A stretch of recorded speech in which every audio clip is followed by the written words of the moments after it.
നമസ്കാരം.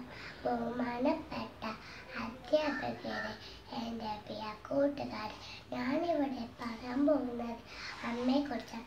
അമ്മ എന്ന് കേട്ടാൽ നമുക്കെല്ലാം ഓർമ്മ വരുന്നത് നമ്മുടെ അമ്മയ്ക്ക് മുഖമായിരിക്കും.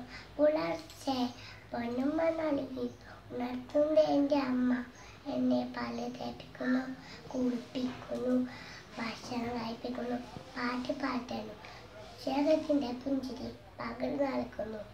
വൈകിട്ട് അതേ പൊന്നുമ്മ നൽകി എന്നെ കെട്ടിയെടുക്കുന്നു.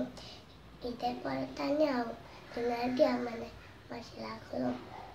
കാരണം ഈ ലോകത്തെ എല്ലാ അമ്മമാരുടെ ഭാവം ഒരേ ഭാവമാണ്, അത് സ്നേഹത്തിൻ്റെതാണ്. ഒരു വ്യക്തിയുടെ ആദ്യത്തെ പാഠപുസ്തകമാണ് അമ്മ. അതിൽ മുഴുവനും നന്മയുടെ കഥകളായിരിക്കും. എന്നാൽ പ്രായമാവുമ്പോൾ അമ്മമാരെ ചോട്ടിപ്പുറത്താക്കുന്നത് അതേ പാഠപുസ്തകം പഠിക്കാത്തവരാണ്, അതിലെ നന്മയുടെ കഥകൾ മറന്നുപോയവരാണ്.